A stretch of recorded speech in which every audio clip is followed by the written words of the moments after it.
राज्य उत्तराखंड की राजधानी देहरादून में इसी माह ओएनजीसी चौक पर हुए हादसे के बाद कंटेनर चालक नंबर प्लेट भी उड़ाकर साथ ले गया था। पुलिस ने घटना के 10 दिन बाद चालक को गिरफ्तार कर लिया है। कंटेनर को चालक ट्रांसपोर्ट नगर से कोलागढ़ में चल रहे ड्रिलिंग के काम के लिए ले जा रहा था। चालक मौके पर बिखरी लाशों को देखकर भाग गया और फोन भी बंद कर दिया। पुलिस चालक को शनिवार को कोर्ट में पेश करेगी। ओएनजीसी चौक पर 11 व 12 नवंबर की रात 1:30 बजे तेज रफ्तार कार सामने से चौराहा पार कर रहे कंटेनर से टकरा गई थी। हादसे में 6 दोस्तों की मौके पर ही जान चली गई थी। एक युवक सिद्धेश घायल हो गया था, जिसका सिनर्जी अस्पताल में इलाज चल रहा है। घायल के पिता की ओर से कंटेनर चालक के खिलाफ मुकदमा दर्ज कराया गया था। कंटेनर पर नंबर प्लेट नहीं थी। पुलिस और परिवहन विभाग ने जांच की तो पता चला कि कंटेनर गुरुग्राम की वीआरसी लॉजिस्टिक के नाम पर रजिस्टर्ड है। कंपनी ने इसे 2015 में सहारनपुर निवासी नरेश गौतम को बेच दिया था।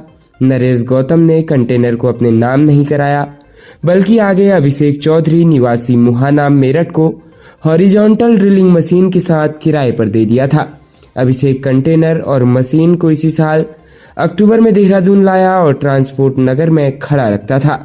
एसएसपी अजय सिंह ने बताया, रामकुमार को पुलिस को बिना सूचना दिए मौके से फरार होने और पहचान छुपाने के उद्देश्य से नंबर प्लेट हटाकर साक्ष्यों को छुपाने के आरोप में गिरफ्तार कर लिया गया है।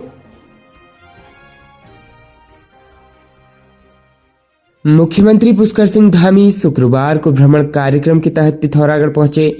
पार्टी कार्यकर्ताओं ने मुख्यमंत्री का हवाई पट्टी पर स्वागत किया। इसके बाद मुख्यमंत्री कांग्रेस प्रदेश उपाध्यक्ष मथुरा दत्त जोशी के पुत्र के वैवाहिक कार्यक्रम में शामिल होने एचोली स्थित आवास पर पहुंचे और शुभकामनाएं दी।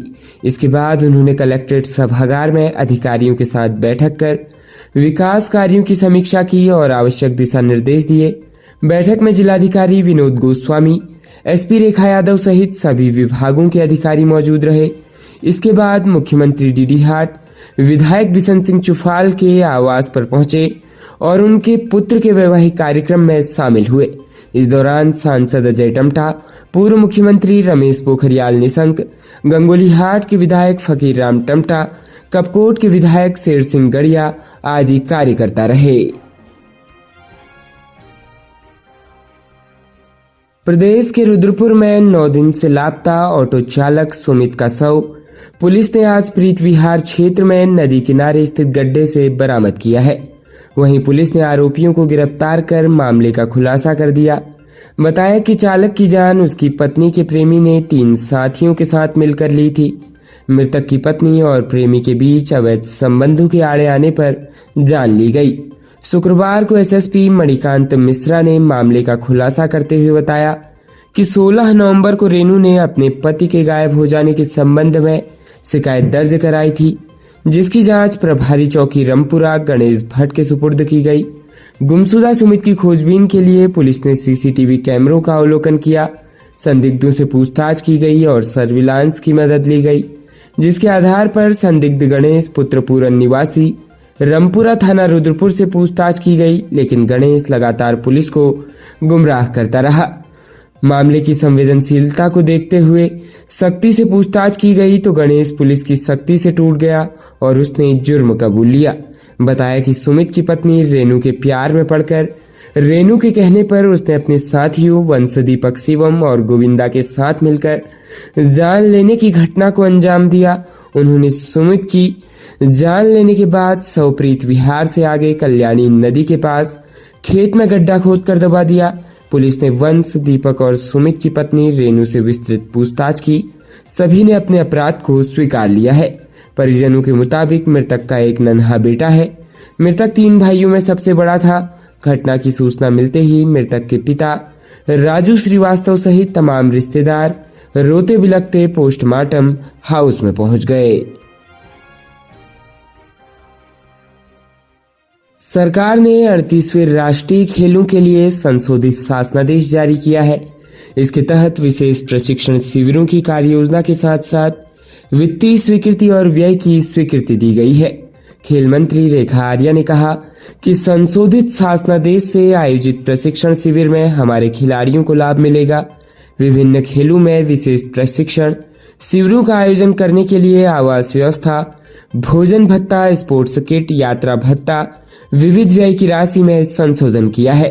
विभिन्न खेलों में प्रशिक्षण शिविरों के संचालन के लिए तैनात किए जाने वाले प्रशिक्षक, हाई परफॉर्मेंस डायरेक्टर, हेड प्रशिक्षक, सहायक प्रशिक्षक, स्ट्रेंथ और कंडीशनिंग एक्सपर्ट के मानदेय में भी संशोधन किया गया है।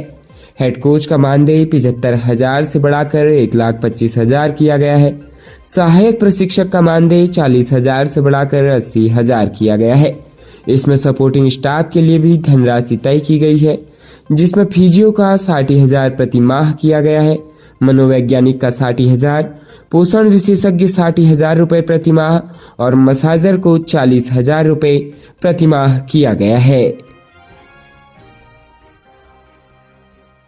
राज्य उत्तराखंड के विकास नगर के चक्राता के मोठी गांव के खेड़ा में बीती रात 2 मंजिला छानी मवेशियों को रखने के घर में अचानक आग धधक गई।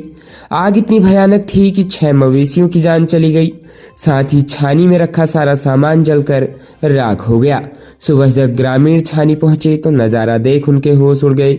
आग से सब कुछ जल चुका था। इसके बाद आनन फानन में इसकी सूचना राजस्व विभाग को दी।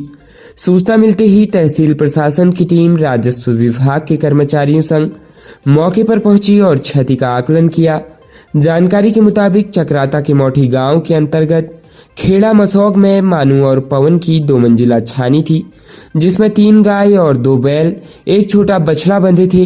बीती देर शाम वो अपने पशुओं को चारा पत्ती देकर गांव चले गए, लेकिन देर रात छानी में अचानक आग लग गई, जिससे छानी में रखे खाद्यान्न, कपड़े, बिस्तर, बर्तन समेत 6 मवेशी आग की चपेट में आ गए और जलकर राख हो गए। जब शुक्रवार यानी आज सुबह मानू और पवन अपनी छानी पहुंचे तो नजारा देख हकबका रह गए। वहीं तब तक आसपास से ग्रामीण भी इकट्ठा हो गए, जिसके बाद आग लगने की सूचना राजस्व विभाग और तहसील प्रशासन को दी गई। सूचना पर राजस्व उप निरीक्षक जयलाल शर्मा अपनी टीम के साथ मौके पर पहुंचे और क्षति का आकलन किया। उन्होंने बताया कि आग लगने की घटना बीती रात की है। मोठी के खेड़ा में मानू पुत्र असोजिया और पवन पुत्र घुसिया की 2 मंजिला छानी में अचानक आग लग गई। आग लगने से हुए नुकसान की रिपोर्ट उच्चाधिकारियों को भेजी जा रही है। साथ ही छानी में आग लगने के कारणों की जांच की जा रही है।